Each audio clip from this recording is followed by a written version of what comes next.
کہ ہم یہ چاہتے ہیں کہ لوگوں کی تقدیر کو بدلنے میں آپ ایک عام کردار ادا کریں. غریبوں کی جو محرومیاں ہیں، غریبوں کے جو مسائل ہیں، جس میں ملازمتیں ہیں، لوگوں کو روزگار دینا، مہنگائی کو کنٹرول کرنا، لا اینڈ آرڈر کو بہتر کرنا، گورننس کو بہتر کرنا، ڈیلیورنس کو بہتر کرنا، اس لیے ہم آپ کے ساتھ شمولیت کر رہے ہیں اور ہم نے کی. لیکن یہ بھی آپ کو میں ریکارڈ پہ بتا دوں کہ پارٹی نے مجھ سے 2 قومی سیٹوں کا وعدہ کیا تھا. 2 قومی سیٹوں کا. ذہن تو پہلی ایم این اے تھا، اور مزے کی بات یہ کہ جب وہ ایم این اے تھا تو 2013 میں نون لیگ کی جب حکومت بنی تو یہ پی ٹی آئی کے ساتھ کھڑا ہوا آزاد ممبر ہوتے ہوئے نون کی طرف نہیں گیا. حالانکہ نون نے ہمیں بے شمار کہا کہ بھائی آپ ہمارے ساتھ شامل ہوں، فنڈ ہوں گے، یہ ہوگا وہ ہوگا، لیکن اللہ کی مہربانی سے ہم نے ہچکچاہٹ نہیں کی اور خان صاحب اور پی ٹی آئی کے ساتھ کھڑے. جب انہوں نے فیصلہ غلط کیا تو آپ نے دیکھا رزلٹ بھی غلط آیا. جب الیکشن سے چند دن پہلے مجھے خان صاحب نے خود بنفس نفیس اپنے آفس میں بلایا تو انہوں نے کہا کہ یہ کیا ہو رہا ہے. میں نے کہا جی وہی ہو رہا ہے جو کیا گیا. جب بھی آپ غلط فیصلے کریں گے تو نتائج غلط آئیں گے. اور آپ کو یہ بھی پتا ہو کہ جب حکومتیں بن جائیں اور حکومت بننے کے 1 ماہ کے اندر فیڈرل حکومت بھی ہو اور پنجاب کی حکومت بھی ہو اور آپ 46,000 سے ہار جائیں تو پھر آپ خود اندازہ لگائیں کہ پارٹی کدھر سٹینڈ کرتی ہے. ہم آج بھی کہہ رہے ہیں کہ ہم پی ٹی آئی کا حصہ ہیں. میجر گروپ اپنی جگہ ہے. میجر گروپ کیوں ہے؟ ہم یہ اپنے جتنے دوست احباب ہیں ان کو سنبھال کے رکھنا ہے، ان کی خدمت کرنی ہے، ان کی آؤ بھگت کرنی ہے، ان کے ذریعے پبلک کے ساتھ رابطہ کرنا ہے، ان کے ذریعے لوگوں کے مسائل کو حل کرنا ہے. ہم نے ان کو ان لگڑوں کے آگے نہیں چاڑنا. ہم نے ان کو بالکل اسی طرح رکھا ہے جس طرح ایک خاندان ہوتا ہے. تو میں آپ کو یہ یقین دلاتا ہوں کہ شیخ ناصر صاحب بھی آئے ہیں، شیخ فیصل صاحب بھی ہیں، وقار صاحب بھی ہیں، آپ کی جتنی برادری عزیز وقارہ بھی آپ بیٹھے ہیں، یہ ہمارے سر کے تاج ہیں.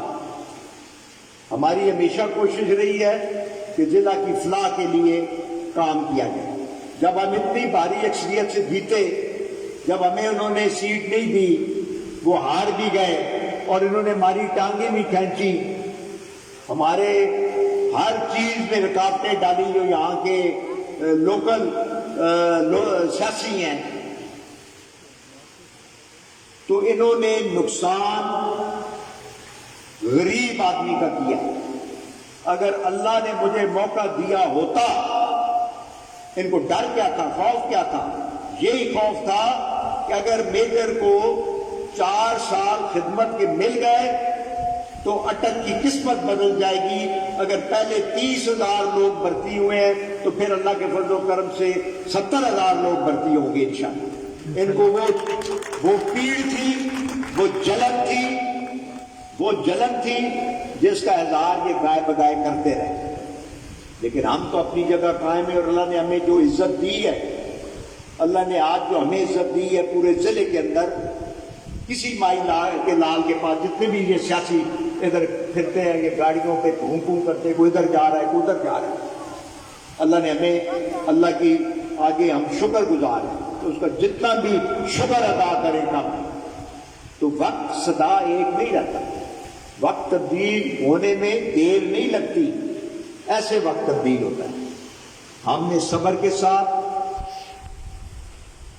انتظار کیا، ہم نے صبر کے ساتھ معاملات کو دیکھا، اور یہ بھی نہیں کہ ہم نے لمبے پڑ گئے، لمبے بھی نہیں پڑے، جو غلط تھا ہم نے غلط کہا، کرپشن تھی تو ہم نے کرپشن پہ بتایا کہ یہ کرپشن ہے۔ جب انہوں نے مجھے کہا کہ 15 سیٹیں تمام ایم ایل ایم پی کو دے رہے ہیں تو آپ یہ لے لیں، میں نے کہا خان صاحب، میں خان صاحب سے خود ملا، میں نے کہا 15 لوگوں کی پی ایم چوکیدار کلاس 4 کی سیٹیں میں لوں تو 2 لاکھ بندے کو میں ناراض بھی کروں، اور دوسرا جن لوگوں کا کوئی پرسان حال نہیں، جن کا کوئی والی وارث نہیں، جن کو کوئی پوچھنے والا نہیں، ان کا کیا قصور ہے؟ اگر وہ میرٹ پہ ہیں تو آپ ان کو میرٹ پہ بھرتی کرو۔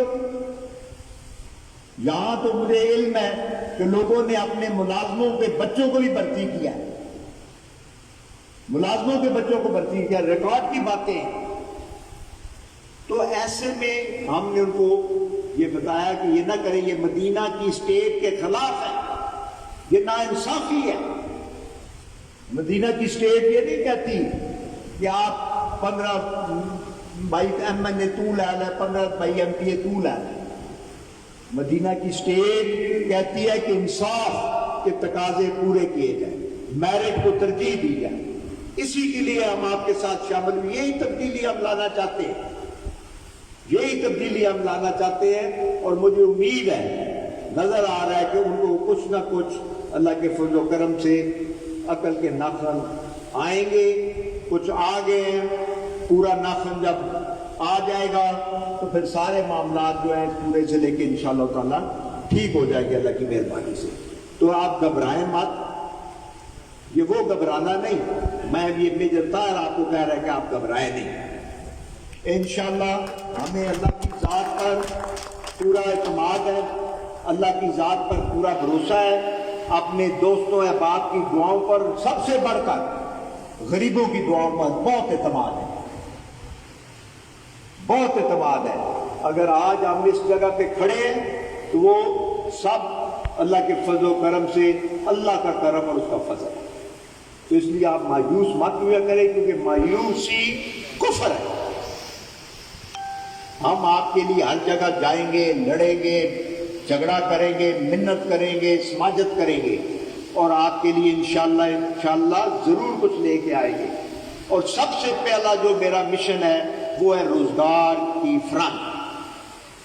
باقی گلیاں بنتی ہیں، ٹوٹتی ہیں، ادھر نکل جاتی ہے، نئی ٹیکنالوجی آ جاتی ہے، جس طرح موٹر وے بن رہے ہیں، سی پیک بن رہے ہیں، اس کے بعد پتہ نہیں کیا چیزیں آئیں گی، لیکن ایک خاندان کو روزگار دینا، میں سمجھتا ہوں اس سے بڑا اجر اور کوئی نہیں۔ کسی کے گھر کے اندر چولہا جلانا یہ بہت بڑا اجر ہے۔ تو آپ دعا کریں، آپ کے ساتھ مل کر، اپنے دوستوں کے ساتھ مل کر، شیخ ناصر صاحب یہاں موجود ہیں، شیخ ناصر صاحب موجود ہیں، شیخ فیصل صاحب موجود ہیں، وقار صاحب ہیں، ان کے ساتھ مل کر انشاءاللہ بہتری کی طرف چلیں گے، اور مایوسی انشاءاللہ آپ کو نہیں ہونے دیں گے۔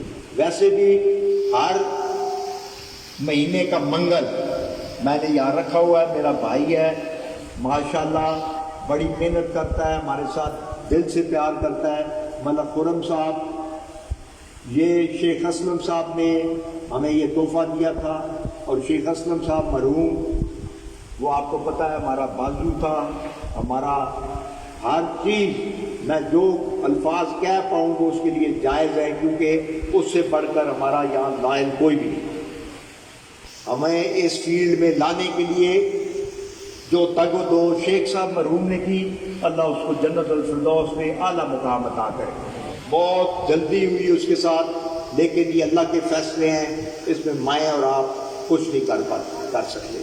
اس لیے پہلا منگل ہم نے رکھا ہوا ہے، جس بھی کسی بھائی کا، دوست کا، احباب کا، ساتھی کا، یا کسی بھی مظلوم کا، کسی کے کوئی پریشانی والا ہے، تو وہ آئے، صبح 10 سے لے کر 2-2:30 بجے تک میں یہاں ہوتا ہوں، مجھے بتائیں، پوری کوشش کریں گے کہ آپ کا مسئلہ اللہ کے فضل و کرم سے حل ہوگا، اور انشاءاللہ تعالیٰ آپ کو جو آپ کی کوئی تکلیف ہے اسے دور کیا جائے گا۔ آخر میں پھر سب سے آپ سب کا مشکور ہوں کہ اتنی دیر سے آپ یہاں تشریف فرمائیں۔ آج موسم بھی گرم ہی ہے لیکن کل سے کچھ تھوڑا بہتر ہے. اللہ نے کیا کہ کچھ چکھڑ وکڑ چلنے سے بہتری آئی. میں آپ سب کو دعا دیتا ہوں کہ اللہ تعالیٰ آپ کو قائم دائم رکھے. اللہ تعالیٰ ہم سب کو ہدایت نصیب کرے, نیک رستے پہ چلنے کی توفیق عطا فرمائے, اور اللہ تعالیٰ اس ملک پاکستان کو قائم رکھے اور اس سے بڑھ کر افواج پاکستان کو, کیونکہ اگر یہ افواج پاکستان کی وجہ سے آج یہ ملک قائم ہے. یہ سارے کہتے ہیں کہ جناب ادارے مداخلت کرتے ہیں. بھائی اداروں نے تو ڈھونڈنا ہے کہ کون سا نمائندہ جو ہے وہ انڈیا کے ساتھ ملا ہوا ہے, ملک کے ساتھ غداری کر رہا ہے. مجھے کیا پتا کون کر رہا ہے. اداروں کا یہ کام نہیں کہ ملک کو صحیح سسٹم پہ چلائیں. ادھر امریکہ میں آپ دیکھیں, امریکہ کے اندر جب انہوں نے اسٹیبلشمنٹ نے دیکھا کہ یہ ٹرمپ جو ہے یہ تو پاگل آدمی آ گیا, انہوں نے اٹھا کے اس کو باہر پھینکا. روس میں چلے جائیں, اسٹیبلشمنٹ ہر جگہ موجود ہے اور ہونا چاہیے. میں سمجھتا ہوں اسٹیبلشمنٹ کا رول رہنا چاہیے ملک کی سلامتی کے لیے, ملک کی بقا کے لیے رول مسٹ ہے. اس کو تو ہمارا بات چلے تو ہم اس کو آئینی تحفظ دیں, لیکن یہ سارے ڈرتے ہیں کہ جی یہ ہمارے بھائی, اگر تم نے جاؤ لاکھ کا انگلی پکڑ کر تم آئے ہو اس میں سیاست میں, تو آج تم فوج کے خلاف بات کرتے ہیں. اس کی کوئی پاکستان کے جو عوام ہے اس کی اجازت نہیں ہے. اس لیے افواج پاکستان کے لیے دعا کیا جائے. بہت شکریہ.